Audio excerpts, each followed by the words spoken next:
Next time, try a better story.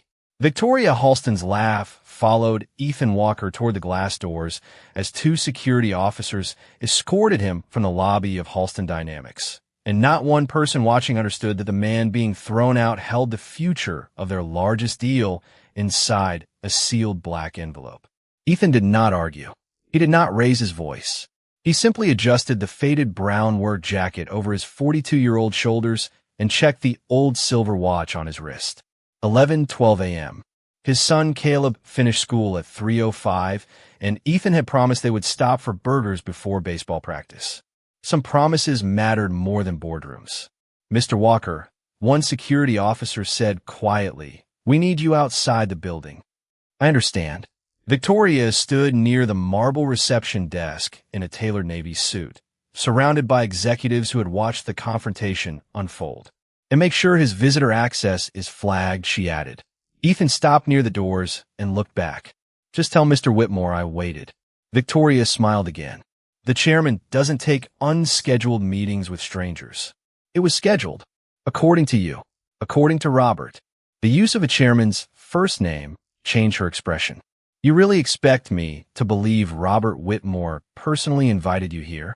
Ethan's voice stayed calm. "You don't have to believe me. You only have to call his office." His office already checked the calendar. Not the confidential board calendar. Victoria folded her arms. "Convenient." Ethan looked at the sealed envelope still resting on the reception desk. A small silver emblem was stamped into the wax, an emblem nobody in the lobby seemed to recognize. "Don't open that without Robert."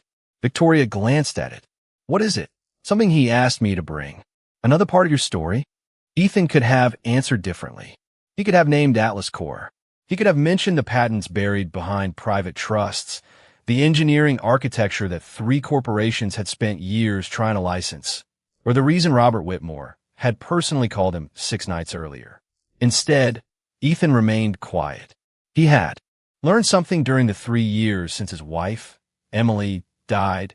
Dignity did not become stronger because other people recognized it. Caleb had needed a father more than the technology world needed another celebrated engineer. So Ethan had walked away from conference stages, private aircraft, and contracts filled with numbers most people never saw in a lifetime. These days, he drove an 11-year-old Ford pickup, repaired equipment for local manufacturers, packed Caleb's lunch every morning, and rarely corrected strangers when they underestimated him. "We're done here," Victoria said. Ethan nodded. "Then I hope Robert understands why." The security officers opened the doors. Cool autumn air entered the lobby. Ethan stepped outside without resistance, crossed the concrete plaza, and headed toward his pickup parked near the visitor lot. Behind him, Victoria gave a dismissive shake of her head. Unbelievable. Several employees laughed softly with her. Then the private elevator chimed. Nobody noticed at first. An older man with silver hair stepped into the lobby, followed by 3 board members and Halston's general counsel. Robert Whitmore checked his watch. 11:14. "Where's Ethan Walker?" Victoria turned, still wearing the faint smile from moments earlier. "Ethan Walker?" "Yes. He was supposed to meet me here at 10:30. The smile weakened. "There was a man claiming he had a meeting with you." Robert's eyes moved to the reception desk. Then he saw the black envelope. He stopped completely. "Who brought that?" Victoria pointed toward the doors. "The same man. Security just removed him." Silence spread across the lobby. Robert picked up the envelope and saw the silver emblem. His face changed instantly. "You threw him out?" Victoria's confidence faltered. "Robert, who is he?" But the chairman was already moving toward the entrance. Through the glass, Ethan had reached his old pickup and was opening the driver's door. Robert pushed outside, leaving the board members behind. "Mr. Walker." Ethan turned. Robert crossed the plaza as employees gathered behind the windows. Then the chairman of Halston Dynamics stopped several feet from the single father everyone had just dismissed and spoke loudly enough for Victoria to hear through the open doors. "Sir, please wait." 90 minutes earlier, Ethan Walker had pulled his 11-year-old Ford pickup into the visitor lot of Halston Dynamics with no idea that his clothes would matter more to anyone than the appointment waiting upstairs. He parked between two polished luxury sedans, shut off the engine, and checked the black envelope resting on the passenger seat. The silver emblem pressed into its seal belonged to Atlas Core, a symbol he had not used publicly in years. His phone buzzed with a message from Caleb. "Don't forget burgers before practice." Ethan smiled and typed back, "Wouldn't miss it." At 10:22 a.m., he crossed the plaza wearing the same faded brown work jacket he used at local manufacturing sites. No briefcase, no assistant, no expensive watch, just the envelope Robert Whitmore had personally asked him to bring and a promise that this meeting would remain confidential until the board heard Ethan's decision. Inside, the receptionist greeted him politely. "Good morning. Who are you meeting?" "Robert Whitmore." 10:30. She searched the visitor calendar. "I'm sorry, sir. I don't see an Ethan Walker. Try the confidential board schedule." Her fingers paused. "I don't have access to that." "That's fine.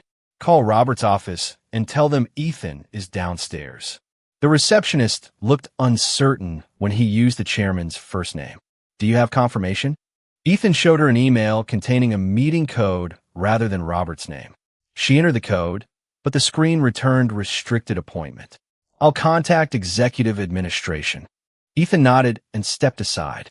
He could have opened the envelope and ended the confusion immediately. Inside were technical ownership documents, licensing terms, and a preliminary authorization concerning Atlas Core. But Robert had been clear. No one outside the board was supposed to see them before the meeting. Ethan respected agreements, especially when nobody was watching. At 10:31, Victoria Halston entered the lobby after an executive briefing. She noticed Ethan because he looked out of place among the polished stone, tailored suits, and quiet procession of corporate visitors. "Is there a problem?" she asked. The receptionist explained. Victoria looked Ethan over. "You have a meeting with our chairman?" "Yes. It isn't on his public calendar." "It wouldn't be. And you call him Robert?" "That's his name." Victoria's eyes cooled. "Mr. Whitmore is extremely busy." Ethan remained calm. "Then calling his office will save both of us time." "What company are you with?" "Today, I'm here for myself." "Regarding?" Ethan glanced at the envelope. "Something confidential." Victoria gave a short laugh. "Of course it is." Ethan heard the judgment, but refused to borrow it. "Miss Halston, I'm not asking you to believe anything. Just verify the meeting code." She examined it herself. Restricted board access appeared again. Instead of reassuring her, the message deepened her suspicion. "Where did you get this?" "Robert sent it." "Personally?" "Yes." Victoria folded her arms. People attempt to reach executives with fabricated invitations more often than you might imagine. Then verification should be routine. Security can handle verification. Ethan checked his watch. "That's fine." But when security arrived, Victoria framed the situation before anyone investigated it. "This gentleman claims he has confidential access to the chairman, but cannot produce an appointment visible in our system." Ethan corrected her gently. "I produced the code. Your system confirmed it's restricted." One officer studied the screen. "He's right. It doesn't say invalid." Victoria's expression tightened. Ethan held out the envelope. "Call the chairman's office. Tell them I brought what Robert requested." The officer noticed the silver emblem and hesitated. "What is that symbol?" Ethan looked down at the seal, remembering a life he had deliberately left behind for Caleb. "Something Mr. Whitmore will recognize." Then Victoria reached toward the envelope, and Ethan calmly moved it back. "Please don't open it." Her eyes narrowed. "Why?" Ethan met her gaze. "Because what's inside doesn't belong to Halston Dynamics yet." For the first time, the security officer stopped looking at Ethan like an unwanted visitor and started looking at the envelope as if the real mystery had just entered the room. Victoria Halston stared at the black envelope as if Ethan Walker had just placed a challenge on her reception desk. "What do you mean it doesn't belong to Halston yet?" Ethan kept one hand lightly over the seal. "Exactly what I said. Are you selling something?" "No." "Seeking an investment?" "No." "Then explain why you're carrying confidential material into my headquarters." Ethan glanced toward the receptionist. "Because Robert asked me to bring it." Victoria's patience thinned. Again with Robert. Ethan remained calm. Calling him by his first name doesn't change the meeting code. The security officer beside them looked at the reception monitor. Ms. Halston, the code is definitely registered. I just can't access the details. Can you verify who created it? Board administration. Victoria Post. That should have been enough to slow her down, but pride had already written a simpler story. Ethan's old pickup, faded jacket, and guarded envelope did not fit her image of someone receiving confidential board access. Call executive administration, she ordered. The receptionist dialed. No answer. A second call went to Robert Whitmore's assistant. Voicemail. Ethan checked his watch. 10:39 a.m.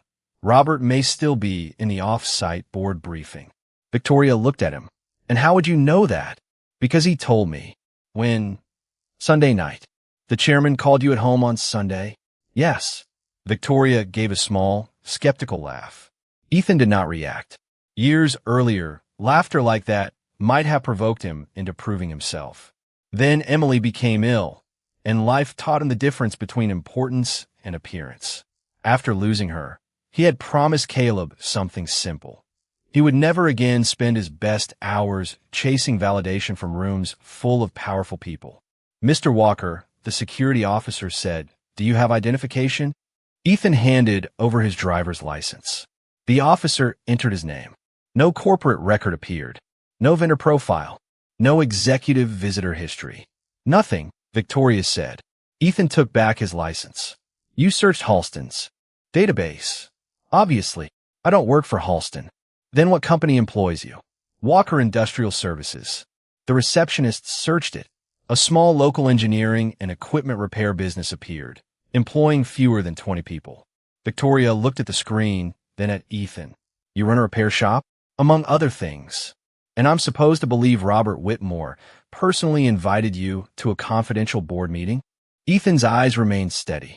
You're supposed to verify before deciding what you believe. The security officer looked down at the envelope. Could the emblem identify whoever issued the documents? Ethan hesitated. Yes. Then tell us what it represents. Ethan's thumb brushed the silver seal. 12 years of research lived behind that symbol. Atlas Core had begun in a rented workshop with 2 engineers, a borrowed test bench, and an idea everyone said was too ambitious. Later came patents, government certifications, acquisition offers, and numbers large enough to make strangers suddenly polite. Then Emily's diagnosis changed everything. Ethan placed the envelope on the desk. The symbol is Atlas. Victoria's expression shifted slightly. Atlas as in Atlas Core? Ethan said nothing. She studied him more carefully now. Halston had spent 18 months trying to secure licensing access to Atlas Core, the advanced control architecture needed for a major aerospace contract. Its ownership structure was notoriously private. How did you get this envelope? She asked. I brought it because I was asked. That isn't an answer. It's the only one I'm giving without Robert present. Victoria's suspicion returned stronger. Security, take possession of it. Ethan immediately shook his head. No, you're inside my building, and the documents are still mine. The officer did not move. Ms. Halston, unless there's a security concern, we probably shouldn't seize personal documents. Victoria looked embarrassed by the hesitation. Then escort him outside until Chairman Whitmore confirms this fantasy. Ethan picked up the envelope. Leave my name with Robert. We will. He walked toward the doors without protest. Behind him, Victoria spoke loudly enough for several employees to hear. Some people will say anything to get upstairs. Ethan stopped for only a second. And some people will believe anything except what's directly in front of them. He placed the sealed envelope back on the reception desk. Robert will understand. Then he continued toward the exit, unaware that the silver Atlas emblem had finally caught the attention of Halston's general counsel stepping from the elevator. A woman who knew exactly one person in America still possessed the authority to seal documents with that mark. The general counsel stopped halfway across the lobby when she saw the silver Atlas emblem on the black envelope. Her name was Margaret Cole, and after 23 years handling Halston Dynamics acquisitions, very few corporate symbols could surprise her. That one did. Where did this come from? She asked. Victoria Halston turned toward her. A man claiming he has a confidential meeting with Robert. Margaret looked toward the glass doors. Ethan Walker was already outside, walking calmly across the plaza with two security officers several steps behind him. What man? Ethan Walker. Margaret's face changed. Walker. Victoria noticed. You know him? I know the name. He runs a small repair company. Margaret ignored that. Did he bring this envelope? Yes. Did anyone open it? He wouldn't allow it. Margaret exhaled slowly. Good. Victoria froneth. Why good? Margaret lifted the envelope without disturbing the seal. Because this mark isn't decorative. Atlas authorization documents use controlled seals. I've only seen one like this twice. Then he could have copied it. Possibly. Margaret looked through the glass again. But I wouldn't assume that. Victoria's expression tightened. Everyone seems suddenly impressed by an envelope. I'm impressed by uncertainty, Margaret replied. It usually means we should verify before acting. Outside, Ethan reached the edge of the visitor lot. One security officer, a gray-haired man named Frank Miller, slowed beside him. For what it's worth, Mr. Walker, you didn't cause any trouble. Ethan gave him a faint smile. Neither did you. You're taking this better than most people would. Ethan checked his watch. 10:51 a.m. Getting angry won't make their phone ring faster. Frank glanced back toward headquarters. You really know Chairman Whitmore? For a long time. Then why not prove it? Ethan stopped beside his pickup. Because respect that appears only after proof of status isn't really respect. Frank had no answer. Ethan opened the driver's door, but did not climb inside. Part of him considered leaving immediately. Caleb would be happy to see him early. They could grab lunch, maybe throw a baseball at the park before practice. That life was real. The building behind him belonged to a world Ethan had deliberately left. Inside, Victoria watched Margaret examine the restricted appointment code. It was created through board administration, Margaret said. That proves somebody created a meeting, not that Walker belongs in it. Correct. Margaret looked at her, which is why we call Robert. His assistant isn't answering. Then wait. Victoria gave a quiet laugh. Margaret, the man showed up dressed like he came from machine shop, claimed personal access to our chairman, refused to explain why he had Atlas documents, and wouldn't surrender them to security. Margaret's voice remained calm. None of those things proves dishonesty. Victoria glanced toward Ethan's pickup. You didn't hear the way he spoke. Was he threatening? No dus respectful. Victoria hesitative. No, then what bothered you? Silence answered before Victoria did. Ethan had not behaved like someone beneath her authority. He had behaved like someone who did not need it. At 11:03, Frank returned inside. Mr. Walker is still outside. Margaret nodded. Good. Victoria looked surprised. Why? Because if this is what I think it is, we should hope he stays. Before Victoria could ask more, the receptionist's phone rang. She answered, listened, then stood immediately. Chairman Whitmore just entered the underground garage. He's coming upstairs with 3 board members. Margaret placed the envelope carefully on the desk. Nobody touches this. Victoria's confidence returned slightly. Fine. Robert can settle it. 5 minutes later, the private elevator opened. Robert Whitmore stepped into the lobby, silver-haired and composed, followed by 3 directors. He checked his watch before looking toward reception. Where is Mr. Walker? Victoria stepped forward. Robert, there was some confusion. His eyes found the black envelope. He stopped. What confusion? Security escorted him outside. Robert looked at her in disbelief. You did what? Victoria's faint smile disappeared. Robert crossed the lobby, pushed through the glass doors, saw Ethan beside the old Ford pickup, and called across the plaza with a respect no one inside had offered him all morning. Sir, please wait. Robert Whitmore's voice carried across the plaza, and Ethan Walker stopped with one hand resting on the open door of his old pickup. Sir, please wait. Behind the glass entrance, the Halston employees who had watched Ethan being escorted out suddenly went silent. Victoria Halston stood near reception, unable to reconcile what she was seeing. Robert Whitmore did not hurry for investors. He did not chase vendors into parking lots. Yet the chairman crossed the concrete plaza himself and stopped beside a man wearing a faded work jacket. Ethan glanced at his watch. Robert, I'm sorry. You don't know what happened yet. I know enough to know you were supposed to be upstairs 40 minutes ago.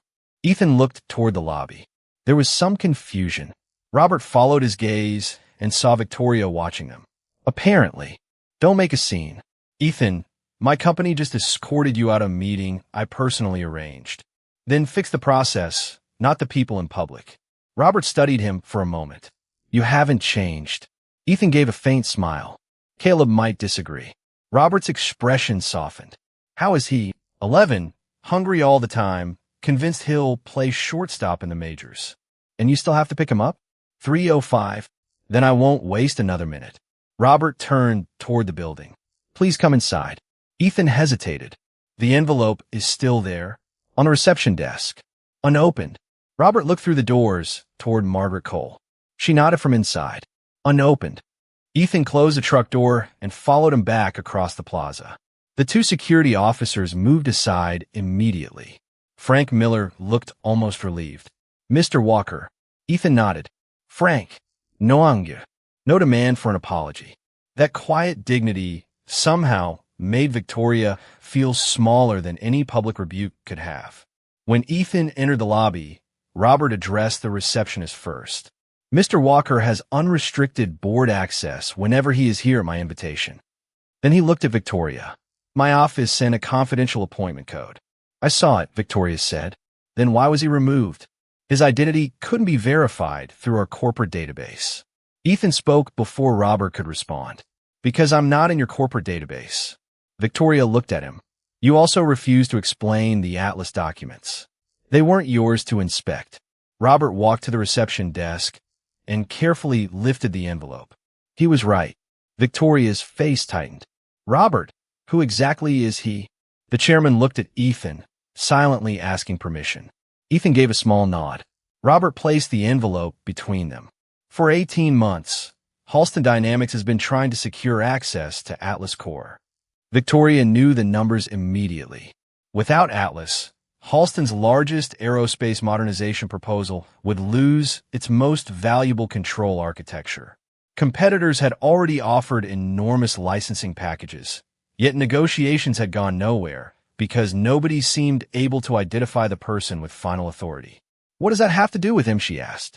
Margaret Cole already knew the answer. Robert opened the outer cover of the envelope without breaking the protected document seals inside. A name appeared beneath the Atlas emblem. Ethan Walker, founding architect and controlling patent holder. Victoria read it once. Then again. That's impossible. Ethan remained quiet. Robert's voice became softer. 12 years ago, Ethan designed the original Atlas architecture. He rejected multiple acquisition offers, retained controlling rights, and stepped away from corporate life after Emily became ill. Victoria looked at Ethan's worn jacket as though seeing. If for the first time, you own Atlas Core, I control the patents that matter to your proposal. And you came here to sell them? No, Robert answered for him. Halston asked Ethan for a chance to earn his trust. The distinction silenced the lobby. Victoria had believed Ethan needed access to her company. In reality, her company needed access to him. Ethan checked his watch again. Robert, we have about 3 hours before I need to leave. Then we'll keep this simple.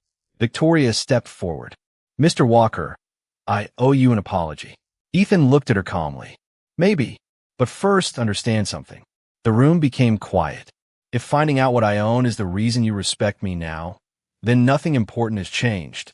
Victoria had no answer. Robert slowly nodded. Ethan picked up the sealed Atlas documents and looked toward the executive elevators. Show me how Halston treats people when it doesn't know they're important. Then we can decide whether Atlas belongs here. Ethan Walker did not follow Robert Whitmore toward the executive elevators. Instead, he turned back toward the reception desk where the morning had begun. Start here. Victoria Halston Froneth. Here. You asked me to consider trusting Halston with Atlas Core. Trust isn't built in a boardroom presentation. Robert understood immediately. What do you want to see? Ethan looked toward Frank Miller, the security officer who had escorted him outside without treating him like a criminal. Your process. Victoria's expression tightened. Our security team followed procedure. Did they? Ethan asked. My appointment code was valid. Your system identified it as restricted board access. I asked you to call Robert. Nobody found evidence that I lied. Victoria folded her arms. You also refused to explain yourself. Because confidential information doesn't become less confidential when someone powerful demands it. Margaret Cole nodded slightly. He's right. Ethan continued. The problem wasn't caution. Security should be cautious. The problem was that uncertainty became suspicion, and suspicion became certainty because I didn't look like the person you expected. Victoria looked around the lobby. Employees had gone quiet again. Are you asking me to apologize publicly? No. Then what do you want? Ethan glanced at the black envelope. I want to know whether this morning was one bad decision or part of your culture. Robert looked toward Victoria. That's a fair question. They spent the next 40 minutes reviewing visitor procedures with Frank, reception staff, and corporate security. Ethan asked simple questions. What happened when a contractor reported concern? Could temporary workers challenge an incorrect instruction without risking removal? Were confidential board appointments independently verified? Again and again, the written policies sounded respectful, but the real procedures depended heavily on rank. That's dangerous, Ethan said. Victoria seemed surprised. Dangerous? We're discussing manners. No, we're discussing information. He tapped the Atlas envelope lightly. The best engineer in your building may wear a badge that says contractor. The person who notices a critical flaw may be delivering lunch. If your culture teaches people that status determines whether they're heard, eventually somebody will stay quiet when you desperately need them to speak. Robert leaned back. That sounds like Atlas. Ethan looked at him. It is Atlas. Victoria Halston. Ethan continued. The architecture was designed around distributed verification. No single title gets automatic trust. Evidence earns trust. Margaret smiled faintly. So this morning was almost a demonstration of the philosophy behind the technology. An accidental one. Victoria lowered her eyes. And Halston failed. Ethan did not soften the truth. Yes, the word landed without cruelty. That made it heavier. At 12:08 p.m., they finally entered the boardroom. Ethan placed the sealed documents on the table. Robert's directors gathered around, but Ethan remained standing. Before anyone opens these, I need one thing understood. Victoria looked toward him. What? Nobody gets fired because of what happened downstairs. She blinked. Including me? Especially you. Why? Ethan checked his watch. Because humiliation doesn't teach dignity. Accountability might. Victoria was silent. Robert slowly nodded. What would accountability look like? Change the visitor escalation process. Train executives alongside security staff. Give contractors and hourly workers the same reporting protections as senior employees. And when someone cannot prove they're important, treat them with the same basic respect you'd give them if they could. Victoria looked at Ethan for a long moment. You're making those conditions for Atlas? I'm making them conditions for trusting Halston. Robert pushed the envelope gently back toward Ethan. Then we accept. Robert, one director interrupted, we haven't even discussed licensing terms. Robert looked at him. If Ethan walks out, there are no terms to discuss. Ethan finally broke the seal. Inside lay the preliminary Atlas Core licensing agreement Halston had pursued for 18 months. Victoria saw the authorization page and froze. The proposed terms were more favorable than anyone expected. You were already prepared to choose us, she said. Ethan looked at her. I was prepared to give Halston a chance. And now, he glanced through the glass wall toward the lobby below. Now I'm deciding whether what happened this morning was a reason to walk away or an opportunity for this company to become better. Then Robert opened the final document and stopped. Beneath Ethan's signature was a handwritten clause added before he ever entered the building. Final approval subject to cultural and leadership review. Victoria stared at the words. Ethan had not arrived that morning merely to negotiate Atlas Core. He had arrived to decide whether the people asking for his technology possessed the character to deserve it. Victoria Halston read the handwritten clause again. Final approval subject to cultural and leadership review. For the first time that morning, She understood that Ethan Walker had been evaluating Halston long before anyone downstairs decided he needed to prove himself. "You expected to judge our culture today?" she asked. Ethan sat across from her, the faded sleeve of his work jacket resting beside documents worth more than anyone in the room wanted to calculate aloud. Robert asked why I kept refusing. "Acquisition offers." "And this was your answer?" "Part of it." One director leaned forward. "Mr. Walker, Atlas Core is technology. Surely licensing decisions should be based on engineering capability, financial stability, and execution." Ethan nodded. "They should. Then why make leadership culture a condition?" "Because technology doesn't operate companies. People do." Silence followed. Ethan looked toward Victoria. "My wife understood that before I did." The mention of Emily softened his voice. "When she got sick, I was still taking calls during dinner, missing Caleb's school events, telling myself everything was necessary because important people needed me." Robert lowered his eyes. He remembered those years. "Emily asked me one question," Ethan continued. "If every room I entered treated me like I mattered, why was I giving the people who loved me whatever time was left?" Victoria said nothing. "After she died, I stopped confusing being needed with being valuable." Ethan checked his watch. 12:26 p.m. "That's why I'm not interested in handing Atlas to a company that respects titles more than people." Victoria folded her hands. "Then perhaps you should walk away." Robert looked at her sharply. Ethan did not. "Why do you say that?" "Because you saw what happened downstairs." "I did. And I caused it." "You did." Victoria inhaled slowly. "I laughed when security escorted you out. Nobody moved. I saw your jacket, your truck, your small company, and decided those things told me how important your words were. Then Robert called you sir, and suddenly I wanted to listen." Ethan's expression remained calm. "That's an accurate description. It's an ugly one. Accuracy sometimes is." Victoria looked around the boardroom. "So why are you still sitting here?" Ethan considered her question. "Because you just admitted what happened without blaming security, reception, or procedure. That doesn't erase it." "No. Then what does it do?" "It gives you somewhere honest to start." Robert leaned back, quietly watching the balance in the room change. Ethan had enough leverage to humiliate Victoria, demand her resignation, or make the entire board compete for his approval. Instead, he offered something harder than punishment: responsibility. Victoria looked at the proposed reforms. "If I implement these, I don't want employees thinking we changed because Halston needed Atlas." "Then don't change for Atlas." "Change for what?" "For the next person who walks through your doors with nothing valuable hidden in an envelope." That sentence settled over the room. Ethan continued. "I had a secret powerful enough to change how everyone treated me. Most people don't. They still deserve dignity." Victoria nodded slowly. "Then I'll lead the review myself." "Including executive behavior?" "Especially executive behavior." Robert smiled faintly. "Now we're getting somewhere." Ethan looked at the clock again. "I have 2 hours and 39 minutes before Caleb gets out." Victoria almost smiled.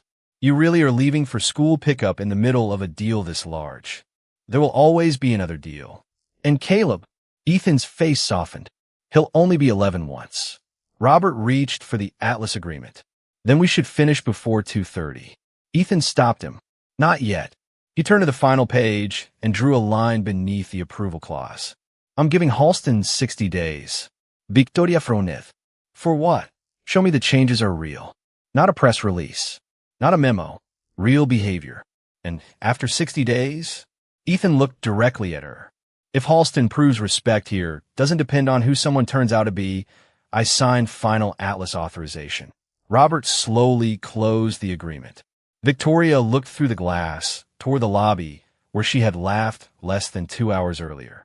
The greatest deal in Halston's history was no longer waiting on money, engineering, or negotiation. It was waiting on whether she could become the kind of leader who would have respected Ethan Walker before anyone called him sir. 60 days later, Ethan Walker returned to Halston Dynamics wearing the same faded brown work jacket. He parked the same old Ford pickup in the visitor lot, carried no black envelope this time, and entered through the same glass doors where security had once escorted him out. Something was different before anyone recognized him. A delivery driver stood at reception explaining that his electronic pass had failed. Instead of dismissing him, the receptionist checked the record, called the receiving department, and asked him to wait comfortably while she verified the problem.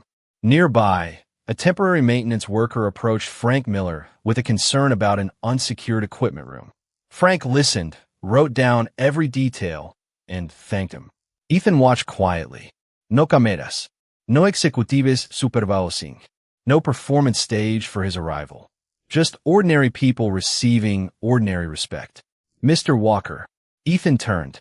Victoria Halston stood several feet away. She wore a charcoal suit, but the certainty that had once hardened her expression was gone. You're early. Wanted to see the lobby before anyone knew I was here. Victoria glanced toward reception and understood immediately. And keep showing me. She did. During the next hour, Ethan reviewed Halston's changes. Confidential board appointments now had an independent verification channel. Contractors could report concerns without supervisor approval. Security training focused on evidence rather than appearance or job title. Most importantly, executives had completed the same accountability program required of everyone else. Victoria had attended first. There's something else, she said as they entered the boardroom. Robert Whitmore and Margaret Cole were already waiting. On the table rested a thick report containing 60 days of anonymous employee feedback. Victoria pushed it toward Ethan. The first 2 weeks were uncomfortable. Ethan opened the report. Good. Robert smiled. That was my reaction. Victoria sat across from Ethan. People told us things they'd been afraid to say. Contractors felt invisible. Reception staff felt pressured to satisfy executives even when procedures said otherwise. Some hourly employees believed titles mattered more than evidence. And what did you do? We listened. Ethan looked up. That's not the same as changing. I know.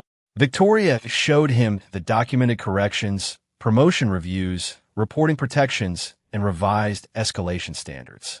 Nothing was perfect, but it was real. Ethan closed the report. What happened downstairs that morning? Victoria answered without hesitation. I failed a test I didn't know I was taking. No, she frowned. Then what would you call it? You treated a person unfairly. Calling it a test makes it sound like it mattered because I controlled Atlas. Victoria became quiet. Ethan continued. The lesson matters because I could have been nobody. She nodded slowly. You're right. Then she looked directly at him. I'm sorry, Ethan. Not because you own Atlas Core. Not because Robert respects you. Not because Halston needs you. I'm sorry because you deserve dignity before I knew any of that. The room fell silent. Ethan studied her face and found no polished executive performance there. Only accountability. That, he said quietly, is what I came back to hear. Robert placed the Atlas agreement on the table. Then perhaps we can finally finish this. Ethan opened to the authorization page. Victoria stopped him. Before you sign, you should know something. If you decide Halston still isn't right for Atlas, these reforms stay. Ethan looked at her. Why? Because the next person who walks through those doors shouldn't need a secret identity to be treated with respect. A faint smile crossed Ethan's face. He picked up the pen and signed. Robert exhaled as 18 months of negotiations ended with a single quiet stroke. Thank you, sir. Ethan looked at the clock. 2:14 p.m. Robert, we've discussed this. Old habit. Ethan stood. I have somewhere more important to be. Victoria smiled. Caleb. Baseball practice at 4. As Ethan reached the door, Robert called after him. There's one final matter. The board wants you involved in Atlas implementation. Ethan paused. How involved? Robert handed him a proposed advisory agreement. Ethan read the first line, then the scheduling clause, and looked up in surprise. Every school day ended at 2:15. Victoria smiled. We figured out who your real chairman is. Ethan laughed softly, but when he read the title the board had chosen for him, his expression changed. It was not consultant, engineer, or patent holder. Beneath his name were 3 words that revealed Halston. Finally understood exactly who had walked through its doors 60 days earlier. Founding Atlas architect. 3 months later, Ethan Walker stood at the edge of a little league field beneath the warm lights of an early evening game, his faded brown jacket folded over the bleachers and a paper cup of coffee cooling beside him. "Come on, Caleb," he called as his son stepped toward home plate. Caleb glanced toward him and smiled. Ethan had made it. Again. That simple fact meant more to him than every headline announcing Halston Dynamics' new partnership with Atlas Core. The implementation had moved quickly. Engineers who once knew Ethan only as a name buried inside old patent records now worked beside him 3 days a week. He refused a private executive office and chose a small engineering workspace near the development floor. He still drove his old Ford pickup. He still operated Walker Industrial Services. And every school day, at 2:15 p.m., he left. Nobody scheduled over it. Nobody questioned it. Victoria Halston had changed too, although not in the dramatic way people expected. She remained demanding. She remained ambitious. But she learned to ask one question before making conclusions. What does the evidence actually tell us? The lesson spread quietly. One Tuesday morning, a temporary technician interrupted an executive meeting after noticing an inconsistency in a prototype report. 6 months earlier, someone might have told him to follow the chain of command. Victoria stopped the meeting and listened. The technician was right. Nothing catastrophic had happened, but correcting the issue early saved weeks of redesign work. Later, Victoria found Ethan beside an Atlas testing station. "You heard about the technician?" "I did. We listened." Ethan smiled. "I heard that too. I suppose you're going to tell me you were right." "No need." "Why not? The result already did." She laughed, but this time there was no arrogance in it. Weeks later, Robert Whitmore invited Ethan to an annual leadership dinner. When Ethan arrived wearing a simple navy blazer, Robert greeted him near the entrance. "Sir." Ethan shook his head. "You're never giving that up, are you?" "Probably not." Victoria approached them. "I tried correcting him. And chairmen are apparently difficult employees." Robert smiled. "Occupational hazard." Ethan looked around the room at executives, engineers, contractors, and hourly employees sharing the same tables under the new leadership program. "This matters more than what you call me." Victoria understood. "I know." Then she added quietly, "I used to think respect was something people earned after they proved their value. And now I think respect is where you start. Trust is what gets earned." Ethan nodded. "That's better." Robert raised his glass. "An Atlas." Ethan looked toward the windows, where the evening sky reflected across downtown. Atlas was never the important part. Victoria smiled. "You know, nobody on this board believes that. Caleb does." At 8:17 p.m., Ethan left before dessert because his son had a science project waiting on the kitchen table. Months later, when the Atlas partnership officially launched, Robert offered Ethan a permanent executive position with compensation large enough to change almost anyone's life. Ethan declined the title and accepted only an advisory role. "You could run this division," Robert told him. "I already run something more important." That afternoon, Ethan parked outside Jefferson Middle School at 3:01. Caleb climbed into the passenger seat 4 minutes later. "How was work?" he asked. "Good." "Did everybody call you sir again?" Ethan laughed. "Only Robert." Caleb rolled his eyes. "Old people are weird. Careful. I'm getting there." They drove toward baseball practice as sunlight stretched across the road. Behind them, Halston Dynamics continued building its future around technology Ethan had created years before. But Ethan understood something no patent could measure. His greatest achievement was not Atlas Core, a boardroom agreement, or the respect of powerful people. It was remaining the same man when disrespect turned into admiration.